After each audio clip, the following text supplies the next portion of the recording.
Day two of Code here at Scottsdale, Arizona. Just a quick touch, guys, on media. If David were here, he probably would have paid attention to what Netflix said here at the conference yesterday. Cindy Holland, the VP of Original Content over at Netflix, along with Natasha Lyonne, the actress who's the co-creator of this new show, Russian Doll, with Amy Poehler.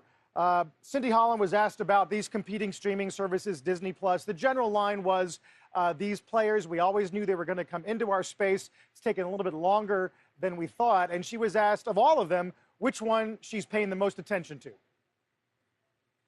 I don't think there's any one that stands out as the competitor. Hulu, maybe. Hulu's been growing nicely over the last few years, but they're, domestic, right?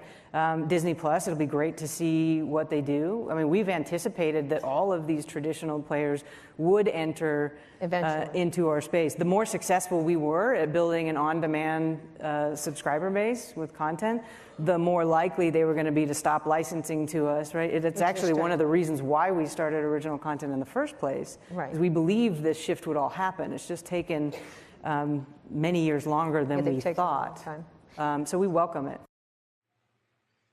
Also, Jim, that's a sort of an echo of what Reed Hastings has literally said for years. But after the news last week about Warner's shift in tier pricing, it's interesting that Netflix, even though Amazon and Apple are back above their 50-day moving average, Netflix and some other members of FANG have not. No, I think Netflix, Carl, you and I are both devotees of Netflix. This is a hit-driven stock, and they haven't had a hit lately.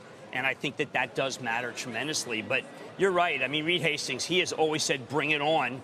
And that level of not arrogance, but of empirical evidence of how he's been so right makes people feel terrific. I think, Carl, that Netflix is here to stay. I still think that we need to see some real numbers from Disney. I love the concept. What are people thinking about Disney+? I mean, is it for real? Oh, I mean, who knows, right? I mean, we know sort of the franchises they'll have, but everybody's sort of groping in the dark on pricing, and we'll see. I mean, it sounds like a great value proposition when you compare it to going to the movies. But, I mean, there's been a lot of talk, actually, this week at Code about the skinny bundle. PBS presented yesterday and said that's getting into some of these skinny bundles. They can't make an announcement yet, but they're definitely in negotiating. And that is, I mean, that is people need to be seen. And it's usually not with a one-on-one subscription. It's through a bundle, and highly coveted real estate right now. Yeah, and Roku may end up being the arbiter. I was about to say, is that the way, Jim, to play the broader theme without getting into the expensive content creation? I think it is, Carl. I think Roku turned out to be a platform, an ecosystem, not a gimmick. And then it turned out that Amazon couldn't stop them. I think that they may be one of the few companies that took on Amazon and won. Do people talk about Roku at a conference, the great conference that you're at?